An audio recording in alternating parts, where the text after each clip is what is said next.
Hello, hello, hello. Good morning, everyone, and welcome. I'm really glad you're all here today. I see a few people are still joining us. Welcome again. Just a little intro on myself. I am Alicia. I'm the field marketing lead and UK field marketing manager at Cole Square. And for those of you who have joined us who don't know us yet, Cole Square is a data intelligence platform for influencer marketing. And today I am going to be sharing some data and patterns we're seeing across the industry, because honestly, the landscape has shifted significantly from one year to the next, and especially now in 2026. And so this session is called Influencer Marketing in the Modern Media Mix. And by the end of these really quick 30 minutes, I want you to walk away with kind of a change of perspective, a genuinely different way of thinking about where influencer marketing sits in your organization and how you should be measuring it, right? So, without further ado, let's get into it. Yeah, quick housekeeping before we dive in. So, this session's 30 minutes. It'll be recorded. You will receive the recording as well in a follow-up email within 24 hours. So please do look out for that. Emojis down there also to be used. So please give me your love during this whole session. But yeah, let's get into it now for real. Let's start with a question as well. So, how many of you plan influencer marketing as a separate channel with a separate budget, a separate team, and it sits in its own silo? Drop a yes or a no in the chat. I'm genuinely curious about what your thoughts are in this. How many of you do this? Yes. Okay. There's a few yeses, a few no's as well. Lots of yeses. Oh, we got one that says we do a mix. Awesome. Yes. Amazing. Cool. So this is all super interesting, right? Because the thing is, and what we're going to unpick today is if you did answer yes, you're not wrong to have it set up that way, right? But the reality on the ground tells a very different story. And that tension is what we will explore today in this session. Let's do a quick reality check as well here. So, if influencer marketing is still one channel, right? Why does it now live inside paid social, paid media? Why is it showing up in e-com strategies, in PR, in comms teams who are running this? Why is it being woven into even brand strategy, right, at the highest level? And the answer is that influencer marketing really has evolved. It's no longer a bolt-on channel. It's not the thing you do when you have budget left over. It's becoming almost like the connective tissue, I think, across the entire marketing mix. And the brands that are winning with influencer marketing are the ones who've recognized the shift and are planning accordingly to the shift and adapting. So the first thing I want to challenge today is the idea that influencer marketing is a standalone activity, right? Because the data simply doesn't support that anymore in the 2026. And so here, let's look at where the market is exactly. So globally, $32 billion was invested in influencer marketing in 2025, and that's nearly double than what it was 4 years ago. So it's had almost 100% growth. And 74% of European marketers are planning to increase their budgets in 2026. And here in the UK specifically, and this is the market that I'm gonna focus on in comparison to Europe as well, is $3.1 billion was invested in influencer marketing in 2025 alone. That's 3 times than it was in 2019. And 84% of marketers are planning to scale their creator activity. So it's clear that the investment is there, right? The intent is there as well. But the question is, and this is what we hear constantly for brands and agencies we work with, is are we doing this right? How do we actually prove it's working? And yeah, we'll look into that today. So Budget budget is a big one. So how much should you be spending on influencer marketing? So according to our state of influencer marketing in the UK and Europe study, the answer is around 20% of your total marketing budget. Now I know for some this may be a high number, but when you consider that, influencer marketing content is now feeding into paid media, into e-commerce, PR, into brand, it starts to make more sense. So you're not just paying for that one post anymore. You're investing in an asset that could travel across all of these different channels in the ecosystem, right? Which brings me to my next question. Where exactly is the budget going? So for more mature brands, influencer marketing budget tends to kind of break down across these four major categories. The largest chunk is 50 to 60% goes to talent and activation. That's kind of the influencer fees, the gifted products, UGC creators, ambassador relationships, that all sits there. Then 15 to 25% goes to paid amplification. So boosting the content, whitelisting, all of that. And then 10 to 15 goes to the tools and technology. So the tracking, the reporting, the payment infrastructure, and then the remaining 5 to 10% covers product and admin as well. So the contracts, the briefing materials, licensing, things like that. And what's interesting here is how much of this budget is now flowing into performance and amplification, and it doesn't sit in that awareness channel anymore, right? So that's the shift here. It's not about reach. Over the few years we've seen that. So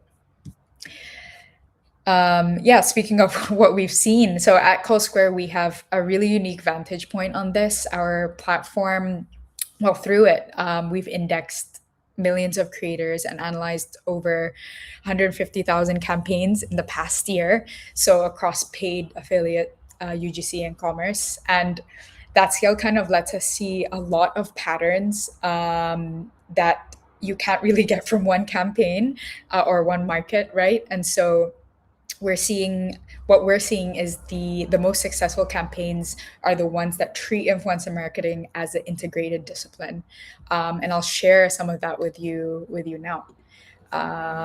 Just a little FYI here before we get into the data, quick note on methodology if you want to look into it further or download the pieces of content. A lot of the data comes from our State of Influence Marketing in UK and Europe study, which was research conducted by Newton X and ourselves. And then the second one is the Voices of the Creator Economy. And this goes across all of Europe, UK, goes to the Nordics as well. So everything I'm sharing with you today is grounded in our primary research. But yeah, let's get fully into it now. This one's an interesting slide. So it's one of my favorites actually in this deck because it kind of shows something really specific about UK marketers versus their European counterparts. And I've added the Nordics here too, as we have a few attendees here, a few guests from Denmark and Sweden too. So hello. So yeah, when we asked how influencer marketing is integrated into the media mix, the biggest difference was in paid social. In the UK, 46% of respondents said they integrate influencer marketing into paid social and paid media. And that's, as you can see, is significantly higher than the European average of 34%. And also the UK marketers are also notably strong on the PR integration, so 52% versus 49% in Europe. And this kind of shows us that UK brands, more mature ones at least, are ahead of the curve when it comes to treating the influencer content as a multi-channel asset. So the creator briefs that we're seeing are no longer just post this on your feed. It now has to be questioned and ask, how can this content work harder, across paid? Will it work for paid? Will it work for owned and earned as well? And the brands that are, extracting the most value are the ones that plan for that from the very beginning, from step one. They don't integrate that later on in the process. It's the first starting point that we're seeing. Yes, Holly, I will share the links to the two studies definitely with you right after this. Awesome. So next part. So it actually leads me perfectly onto this. One creator, multiple roles, right? So we're seeing that a single creator campaign now produces a wide range of content from UGC to ads to website to even email content sometimes. And so it really does travel across the entire customer journey now, the one piece of content or the few. Um, so I think let this sit and kind of think about what that means for you in your briefing process. If you're only briefing the organic post, you're leaving a lot of value on the table, right? So briefing the content, kind of having repurposing in mind from day one, and thinking about what formats are needed, when the content will go live beyond that original post, and how to get rights and licenses for it appropriately to use across the board. And I think this is one of the biggest operational shifts we're seeing, and it does have direct impact on how you select creators and how you structure these contracts. And of course, the most important part is how you measure the performance, right? And on that topic of content, of course, UGC deserves its own moment here. 36% of creators now earn money producing UGC content, specifically for brands, content that isn't published on their own channels at all, but it's used directly in the brand's paid advertising. 55% of marketers plan to increase investment in UGC, which is huge. And 44% are already using UGC in paid advertising. And so there is a shift in where we're seeing UGC now as well. It's definitely a performance marketing asset. It's authentic, it's cost effective, and it converts. And I think increasingly the line between influencer content and performance creative is blurring slightly, or not slightly.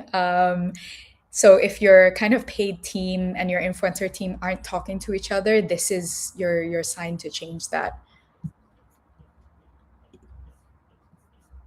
Awesome. So that's where we are on the investment, the integration. So yeah, let's talk about measurement right now. So this is where most brands, I think, are still struggling and where the biggest opportunities lie. And so measuring influencer marketing for the modern age. Let's get into it. So, as you can see here, 36% of marketers cite ROI measurement as their single biggest challenge. And that number has barely moved in 3 years, which tells us the tools and frameworks haven't kept up with the pace of how the channel has evolved, right? And the reasons are clear here from our perspective. Influencer marketing is now integrated into global campaigns, which means it's harder to isolate. There's been an explosion of new cases from affiliation to, again, paid, UGC, as mentioned before. And so these different levers are required different metrics, right? And there's a real um, proliferation, I would say, of indicators and calculation methods, right? With no industry standard, basically. So the result is that brands often end up measuring what's easy rather than what's meaningful. Um, and that's exactly what we're here to talk about: meaningful metrics and measurements. So on this slide, part of the problem is that every brand, every creator, every platform uses different KPIs, right? And measures it differently. So EMV, for example, means something different depending on who asks, all of that. So same with engagement rates, they're calculated differently across platforms. Is it engagement to reach? Is it engagement to impressions? It's different across the board, right? So this inconsistency makes it hard to benchmark, to also compare, and to build a business case, basically. And it's one of the reasons we developed a standardized measurement framework at CoSquare. We calculate EMV as a gold standard using the Eisenberg Index, which is its own formula. Which is the gold standard in advertising and influencer marketing. So we have a consistent way of assessing performance across campaigns, whether that's global or local. And here's how we think about it. So there are really three categories of metrics in influencer marketing right now. So the first are your key established KPIs, key established indicators. Engagement rates, the reach, impressions, we all know this. These are, your exposure metrics. They tell you whether content is being seen. The second category is growing, right? So EMV, performance KPIs like clicks, conversions, sales, all of that. These bridge the gap between your awareness and your business impact, which is super important. And the third category is emerging. So qualitative indicators like sentiment analysis, for example. This is where measurement is getting genuinely interesting. It's beyond quantitative, but moves towards qualitative feedback as well. And you can see here on the right, Europe has the engagement rate kind of remains the most tracked metric at 67%. But what's notable is that performance metrics like lead gen, conversion, they're climbing up fast. And we can see that with the UK market, which is what we're going to move on to here. UK marketers are very measurement focused, as we can see here. Engagement rate is tracked by 77% of respondents, significantly above the European average. But what really stands out, I think, in the UK's appetite is performance metrics. So conversions and lead gen are tracked by 34% of marketers, and 28% are tracking ROI and ROAS as well. It kind of reflects what we know about UK buyers, UK marketers. There's a strong commercial rigor here. I guess a demand for proof, procurement driven mindset that requires you to demonstrate value very clearly. And so, yeah, and then we also see here EMV is tracked by 31% of UK respondents. And this is an area where we think there's a significant kind of opportunity, because EMV, when calculated consistently using a recognized methodology, is one of the most powerful ways to build an investment grade business case for influencer marketing. And to dive into that even further, at CoSquare, we built our measurement network and framework around these four dimensions that we really do believe captures the full picture of influencer marketing performance today in 2026. So firstly, exposure. Is my content being seen? Impact. What has it delivered? Quality and responsible influence is also an important one. Is my influence positive for my brand, and is it compliant as well? And also competitive positioning. How does the performance compare in the market? And I'd love to go through each of these with you. So starting with exposure, this is the foundation initially. So reach, impressions, engagement, these tell you the scale of what you're achieving. EMV in particular is worth highlighting. It gives you a monetary value for the organic engagement your influencer content generates. It's benchmarked against paid media costs too. It's kind of the clearest way to demonstrate the efficiency of your influencer investment versus traditional advertising. Measuring impact is the second one. So, of course, impact goes deeper. It asks kind of, what has influencer marketing actually delivered for me? And here you're looking at a few things. So the performance, which are clicks, conversion, sales, the content, which is the volume of content created and how it's been repurposed across the marketing mix, and conversation, the volume of brand mentions, both organic and paid as well. So the content dimension is one that's, I think, often undervalued. If I'm being honest, if a campaign produces, for example, 50 pieces of creator content that your brand then uses across paid ads, email, website, all of that, that has a tangible value, right? And that's, most brands aren't capturing that in their reporting. So it tells you the full picture, basically, measuring what is and what was impactful, so you can optimize for later campaigns as well. Next one, measuring quality. I think this is the one that is most differentiated, and most relevant to the UK market specifically. So, quality is about asking yourselves, like, is my influence responsible and is it positive for my brand? I think there are two sides to this as well. So the first is the sentiment analysis side. So measuring whether the comments, the conversations around your campaign are positive, they're neutral or negative, broken down by, the creator, the campaign, and brand as well. And then the second is where it gets really compelling, I think, for compliance conscious UK brands, is responsible influence. And we're big advocates of this. Our data shows that compliant content actually generates 15% more EMV on average than non compliant content. So for macro creators, that figure rises to 32%, which is huge. And yeah, we're big advocates of responsible influence at Cole Square. We really do believe compliance isn't a constraint on your influencer campaign or program. It actually drives it, and we have the data to back up for it too. Audience really like authenticity, transparency. They don't want to feel like they're deceived, and so once this shines through, you actually gain more trust, as you saw from the data I mentioned before. And yeah, in the UK, with ASA and CMA scrutiny kind of increasing, the policies getting stricter, this is a genuine commercial argument for investing in very compliant practices straight from the jump.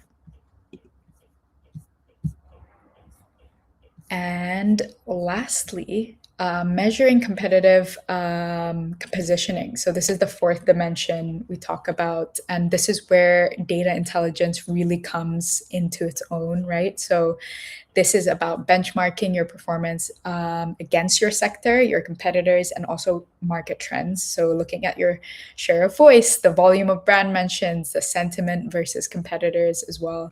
And what you see on screen here is does it play, actually? Oh, it doesn't play on here. Apologies for that. But I'll share the slides with you after this. But it's a little walkthrough of our platform on the social listening. It's basically a competitive overview for brands showing their EMV, content volume, reach, and creator activity. The example we used there was for beauty brands, so it highlighted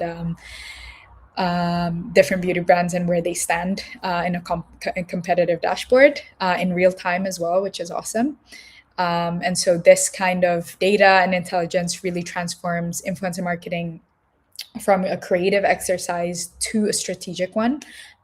So you're not measuring just what you're doing, right? You can actually understand your position in the market compared to your specific competitors.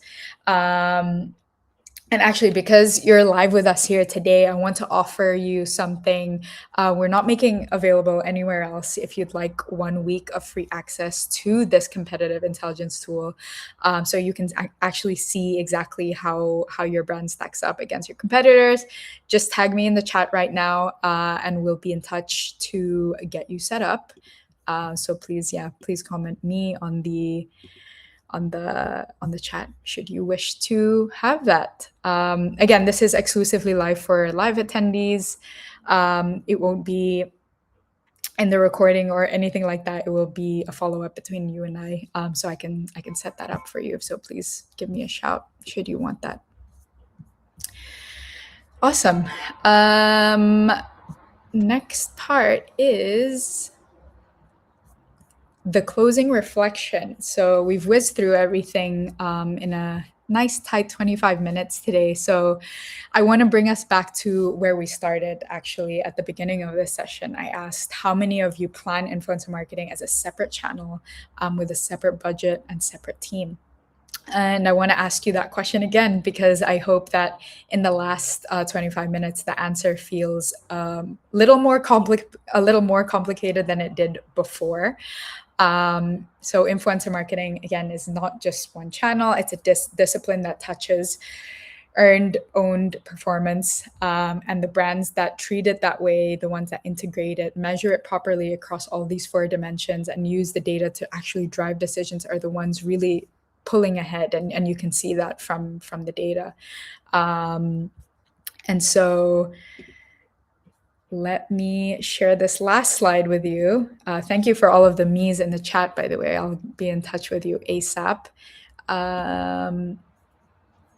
Last slide here. So if you want to go deeper on everything we've covered today, our report, Beyond Reach, Measuring Influence Across the Modern Marketing Mix, that's a mouthful, goes into all of this in much more detail. So it covers the full measurement framework, the data behind the UK and other European countries as well, and how to build the case for it as an integrated channel. And again, you'll receive the link to this, the replay, and also the slides in a follow-up email. And if you want to explore what it looks like for your brand specifically, whether that's benchmarking your current program, understanding EMV, or seeing how your competitors are performing, I'd love to have that conversation with you. So the best next step is I'll send up this follow-up email, and then you can speak to me or the team. And yeah, we can have a great conversation. But yes, that's us for today. Thank you everyone for joining. I hope it was a valuable 30 minutes. And yeah, I look forward to speaking and following up with you after this webinar. But so nice to see you all, and I hope to catch you on the next one. Bye, everyone.